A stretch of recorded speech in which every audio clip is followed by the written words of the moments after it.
multimedia series talking all things baseball all around North Jersey. This is Season 2, Episode 2.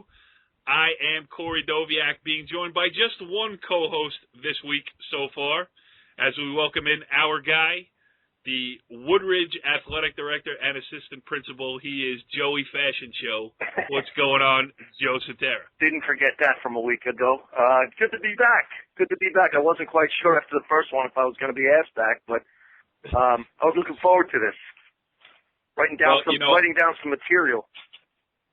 I hope it's your A material. I mean, last week, only one beep last week, which was not bad, really, for a season opener. I can't beep. I can't do that stuff.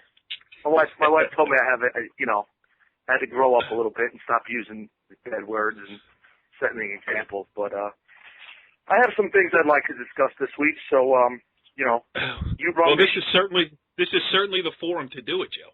Yeah. Well, it's the best part of the show, to be honest with you, because we just get to talk about everything but what we're supposed to talk about.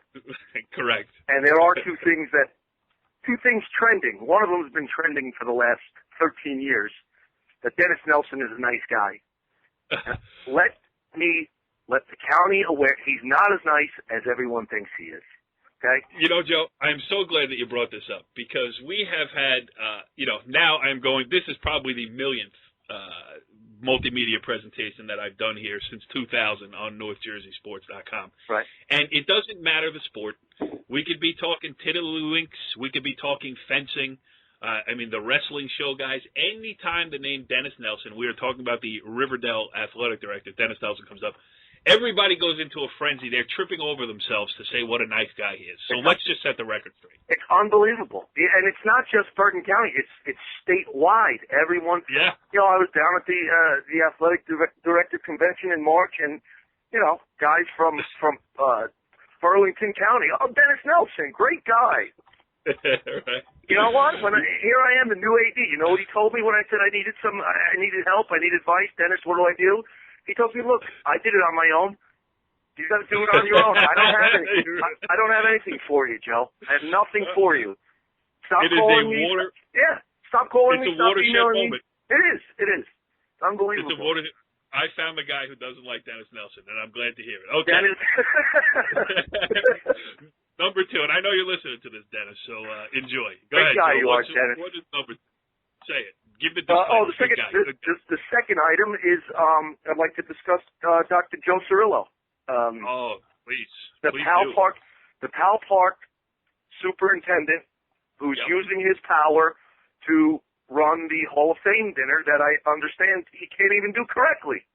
Yes. Now, let me give you the background on this. Of course, Joe Cirillo is the former head baseball coach at my alma mater, Palisades Park High School, and that's where I met him. I mean, let the record be set here that in the 4 years he coached there and the 4 years that I was at New Milford, 5 years, whatever it was, we never lost to Dr. Cirillo. That doesn't surprise me. Next item. Okay, so Dr. Cirillo now, he is doctor. He's got 74 academic degrees. Yes. I mean, He's been through everything. I mean, he has worn out the catalog down there at New Jersey City University. Yeah, and he's also, I think he's a professor as well at St. Peter's. Right. I mean, the guy, he's got, when he goes to graduation, he can't even walk because the tassel's on his head. Weighing him down. So he is in charge. Now, this is a great thing, and I am glad you brought this up because I do want to publicize this a little bit. The Palisades Park High School first annual Hall of Fame induction ceremony. Now, this is the first annual official induction ceremony. As we were bringing it back, there were we thought there was one original class of inductees, and it got lost in the shuffle. So we were going to re-induct them this June 9th at the Fiesta. Powell Park's finest will be out in their finest clothes. And, when you talk about Powell Park, it's going to be a lot of eye rocks and in the driveway and some high hair. You guys are gonna break out the Z Cavaricis from back in the day. Absolutely, some Capizios. So hey, Joe Cirillo, I'll give him credit. He decides that he wants to institute this again. He's going to make it a big production. He's actually rented some space. He's got some sponsors. He's really putting this thing together. I mean, he's the superintendent of schools at Palisades Park. That's great. And We've had some meetings. We've met. We've discussed. We've talked to the inductees, the guys that are going in, the guys who were previously inducted. We're going to re-induct them, all this other stuff. And today I get this panicked email at about 3 o'clock. Hey, can we have a meeting? No, we can't have a meeting. I got work to do. I run NorthJerseySports.com. Altapan was playing round pole in baseball today. Round pole, I have to do senior posters. No, I can't go to a meeting, Joe Cirillo. All right? So, what's the problem? We're all assessing the situation. Did the Fiesta blow up? So Dr. Cirillo finds out today, about 6 weeks out from the ceremony, that there was actually a second induction ceremony in 1985 or whatever, and now it's all of our problems to reinduct these other 4 people. So good job, Dr. Joe Cirillo. Well, when you're in the position that he's in, and you can make decisions, and people have to do it. He's not used to hearing you say, "No, I'm not going, Mr. Dr. Cirillo." Yeah, I know him as the guy who lost to you 4 straight times in baseball. Forget this academia stuff. Yeah, really. And the one time, let the Palisades Park people know this: he was ejected from a game prior to us playing. So I think it was Coach Cieslak who was the acting head coach that day, and I may have told you this story, but Dr. Cirillo was up in that elementary school window with a walkie-talkie to the bench. Oh, it's unbelievable. No, it's not surprising. And anything to get ahead. Go ahead. Yeah, and then as fate would have it, the batteries of the walkie-talkie die, and he wanted to tell Cieslak to walk Saporito in a certain situation, and Saporito hit one to that macadam lot that was out there in the right on a fly. We wound up winning the game, which served him right. And he gave Cieslak a loss. But Cieslak will be going into the Palisades Park High School Hall of Fame again on June 9th at the Fiesta. More information to follow on that. We're going to actually have some of the inductees on a show next month that I'm excited about doing. All right, so those are our rants, but we got to talk some baseball tonight, and we're going to do it with a couple of good guests. As first-year Wayne Hills head coach Brian Gelalia is going to join us shortly, and we'll talk about it when we get him on the phone. But I don't even like having him on because honestly, it makes me feel old. I covered the kid when he was in high school. He was a sweet swinging lefty at Altapan. He has gone on to do great things. He was a longtime assistant at Altapan. Kind of had some fits and starts trying to get some head coaching jobs, which you and I can go into later. And then finally got his shot at Wayne Hills. And I just saw that they won again today, 7-6 in 8 innings against Bergen Tech. So he's off to a great start to his head coaching career. No surprise to either one of us, I would imagine. No. We touched on it last week about, Wayne Hills is in a good spot right now, talent-wise, and they got a guy in there that understands the game. He's a guy that the kids like to play for. Kenny's got them off to a good start. I think they're 8-3. They got the 2 seed in the Passaic County Tournament. So things are going well for them right now. Yes, and our second guest will be another guy who's got his team off to a flying start here, Dennis Holst, the head coach at St. Mary. And again, we'll get into this a little bit later with him on the show too. But Joe, I went down there on Sunday. They played a charity fundraiser game against Gloucester Catholic, and we'll talk St. Mary's later with Coach Holst. But let's talk a little Gloucester Catholic first. Kid John Murphy, a senior. Big, thick, right-handed pitcher who just came out throwing cheese in the low 90s all game long. And I'll ask you the question. From my point of view, he's the kind of kid, he reminds me of like a Jack Egbert back in the day, of a Shooter Hunt back in the day, Vin Mazzaro. I remember even before that at the Paul, there was the kid Martin Vergara. When you're watching a kid who's going high up in the draft. Right. And John Murphy is going high up in the draft. So my question in all of that is, who are the guys that you can remember in your coaching, around here that you saw that, it just sounds different when he throws a baseball? No, you go back to those 2 guys, and I keep going back to them because of the opportunity I had to coach them. But you go to a kid, even Wadika, Jimmy Wadika, Jack Egbert, those 2, Egbert you mentioned already. But if you go, even maybe even a little further back, some kids like the kid Kappelman from Demarest, and not that they went high up in the draft or anything like that, right. but just when you saw the kid from Old Tappan that went to Michigan, his name is escaping me right now, was Eric Katzman. Katzman, yeah, another guy that comes to mind. The kid, here's one for you. The kid Paladino from Emerson, just guys that, like you said, when they let the ball go or when they took the mound, you were getting that outing, Yeah, and here's one for you. How about Loban from St. Oh Joe's? yeah, did you forget him? Oh yeah, and I'll give you another one from. I mean, this is going back now. You got Steve Hayward from St. Joe's. You had the kid, Joe Reed. Joe Reed. You had right. the kid Carney from St. Joe's. I mean, this was back early '90s, but going back and we were saying it last week about how like those names, they're few and far between when you back things up and when you talk about that. I guess the last maybe 10 years, how many more names are we talking about? Just look around right now. The kid from Bosco, Cohen, Dana. You got the two kids, Quadrado and the other kid's name Devin Ortiz. Devin Ortiz from Joe's. I mean, right there's three. And then you go to Wayne Hills. This kid Phillips. I don't know how many people know about him, but boy, he can bring it too. So, it's good. It's definitely what I think high school baseball is all about. Getting these kids and giving these kids an opportunity. And New Jersey baseball has definitely put out some pretty good products over the last few years on the mound, and I think it's only getting stronger. I'm thinking, but now that all these names are popping into my head. Bobby Jones, back from when I played, he pitched for the Mets, left-handed pitcher for Rutherford, sure. and he was. We didn't even mention Kaminsky. Probably the best of the bunch. May turn out to be the best of the bunch. Only the best probably that's come out of Bergen County. I don't know who can you think of? Yeah, and that's just so recent though. That's why he's the man.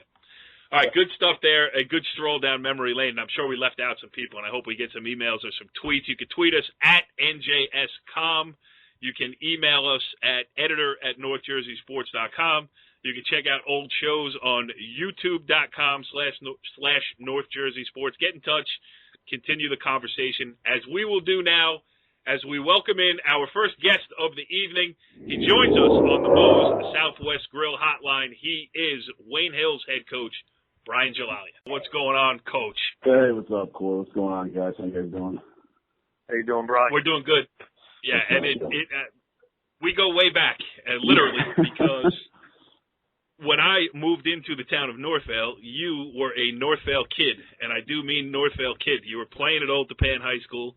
You went on to have had a great high school career, great college career, went into the coaching ranks under Tim Byron, and now, Joe, it's like my little boy's all grown up. I feel old.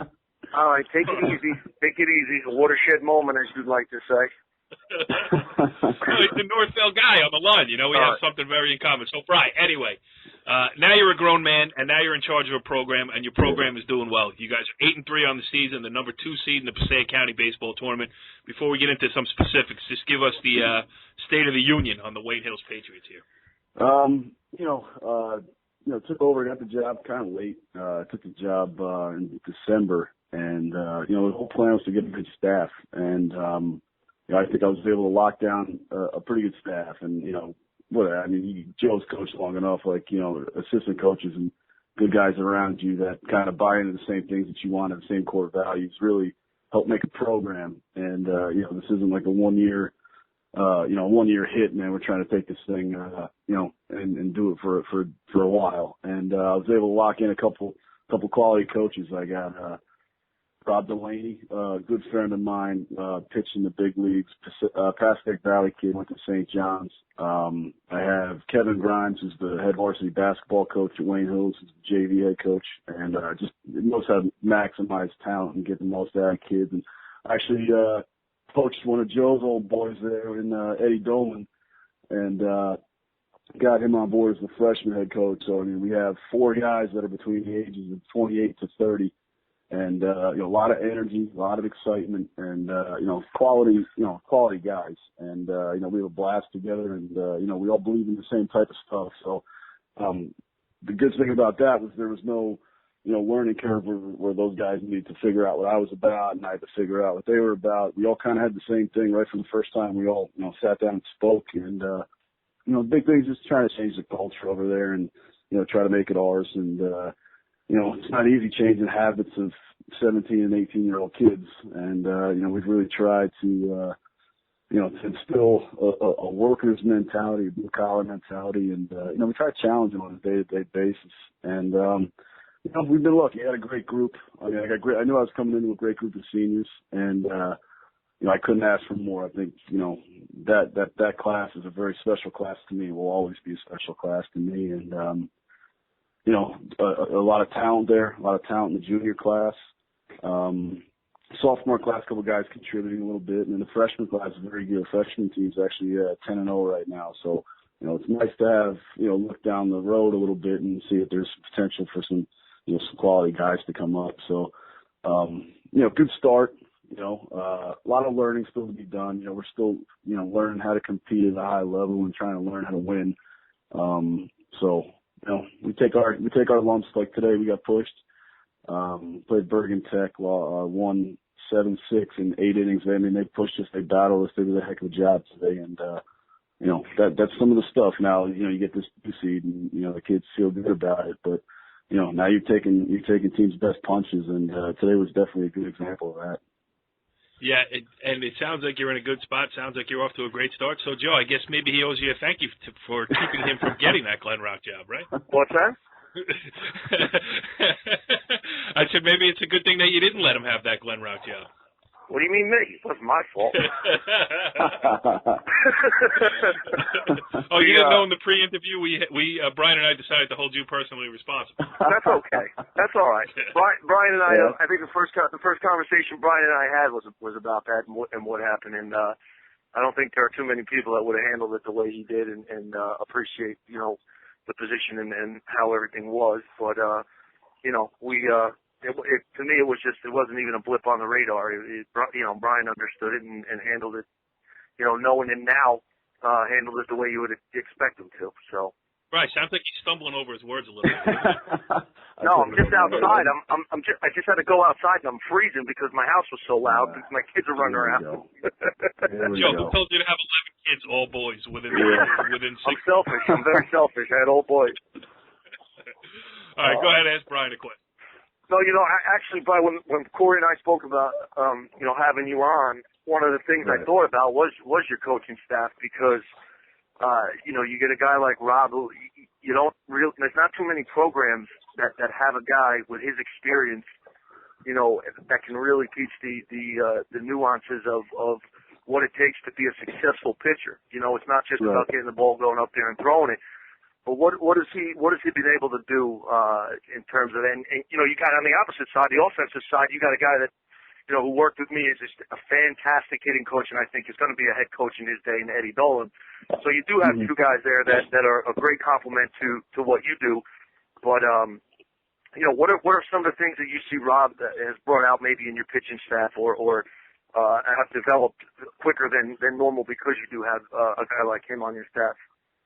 I mean, the good thing about Rob is, like all pitchers, I mean, Rob's a creature of habit, and he's real structured, and he brings a lot of organization, and the kids bought into that. That was kind of evident, one of the first few times they met him. I mean, obviously his resume speaks for itself, and that gets attention from kids, but then you have to actually back that up, and he's been able to do that. And he was out in the Hamptons Summer League with, some college guys this summer as a pitching coach. And, definitely gained some experience there.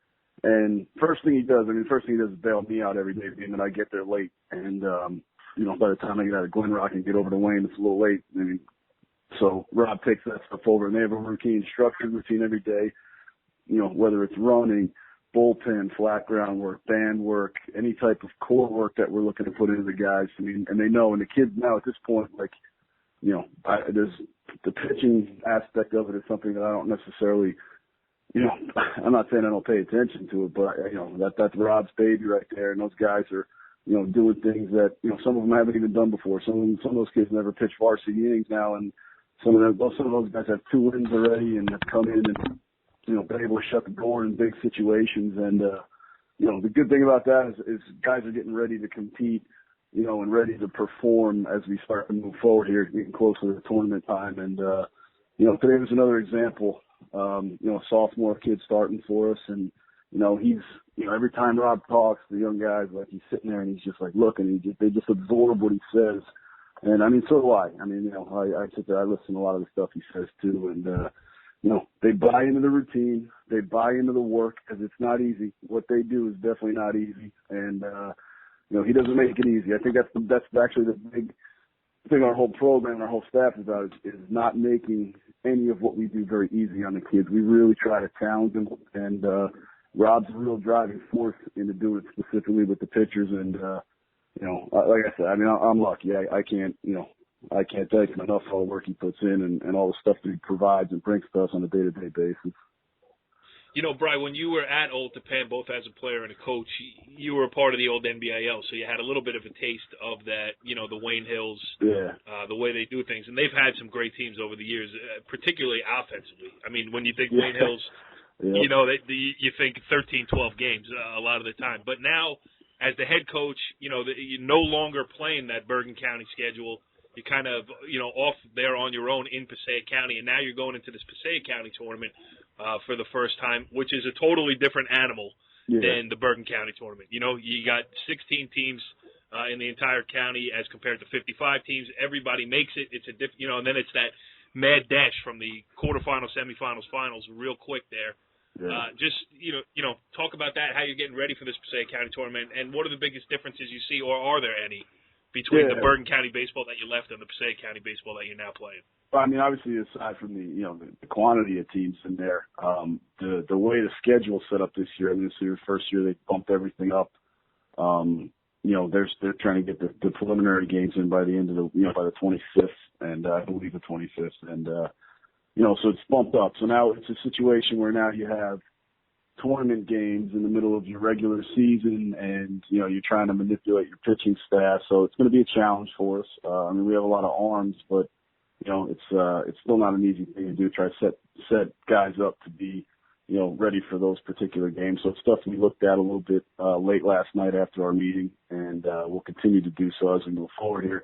And a lot of the stuff with us, and I have some familiarity as I was an assistant up here for a few years, so I play a couple of these teams, not all of them, and a lot of it's trying to figure out what they're doing and trying to learn what some of these coaches like to do and how they like to play, and but I mean, a lot of the message we send to our kids is, I'm not disrespecting anybody, but we just concern ourselves with our brand, and we concern ourselves with stuff that we can control, and that's just trying to prepare ourselves for any situation, whether it's in practice, in a game, just sitting in the classroom talking about it on the board, up in the weight room. So that's the stuff that we try to put in. We try to really focus in on us and not really concern ourselves with a lot of the stuff that the other teams are doing. Because honestly, truly, at the end of the day, I don't really know what a lot of guys are going to be doing. I don't really scour the paper and look at names. I'm not, it's kind of it's like a good thing but bad thing, I guess. And we just try to really concern. No Tim Byron rubbing off on you there. No. Right?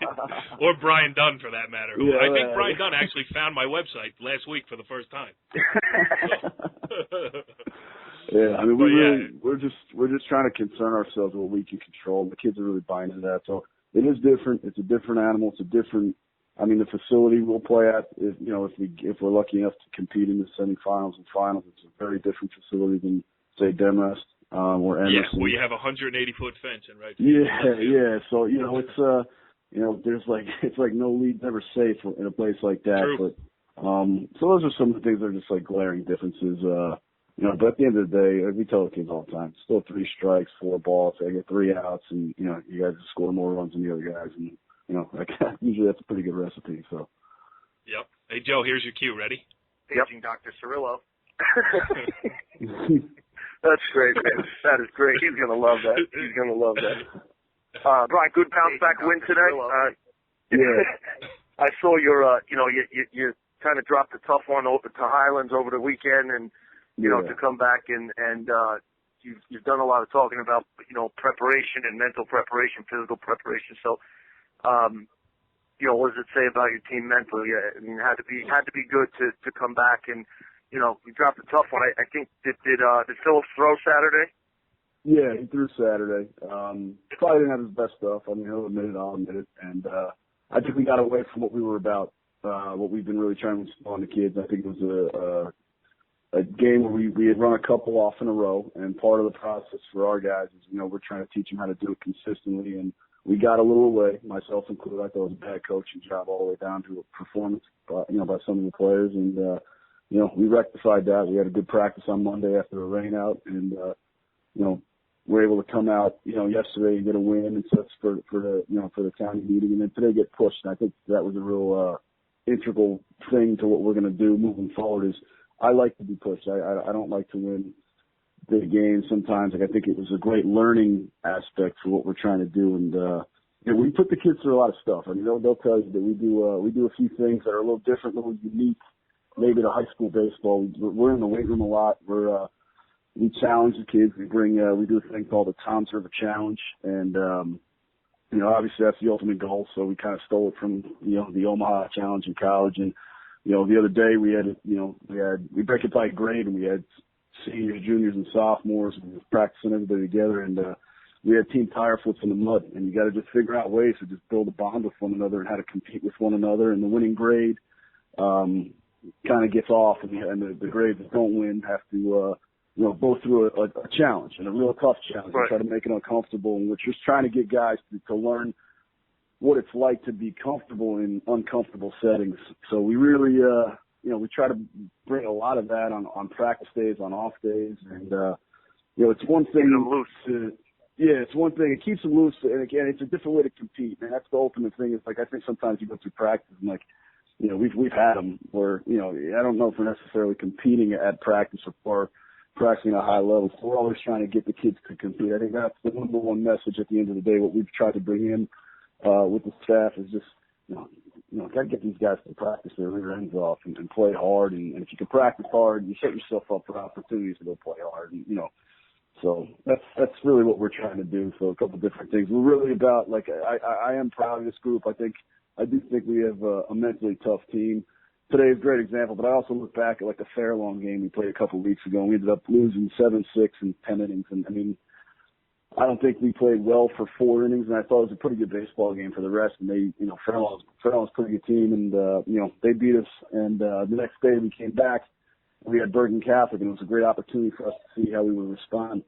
And we were able to go out and we got a great performance by Austin, and ended up beating them 2-0, and gave them.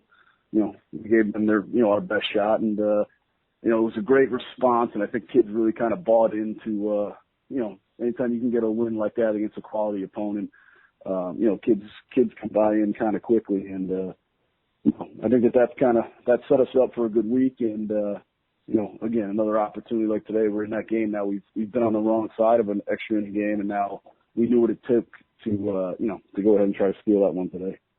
Yeah. All right, Brian. Before go ahead, it was just the sign of a program that's got it going in the right direction and kind of gets it all the way around. You kind of have a little bump in the road. How fast can you get things back on track? And the few bumps that you guys have experienced this year. I mean, you come right back and you rattle off a few. So it seems like in the big picture, everything. From top to bottom is going in a good direction right away. So, what's that? Yeah, you know how it is, man. You know how all stuff is, man. You're just never satisfied. So, kids got to know that too. I mean, those sleepless nights. Them hungry, yeah.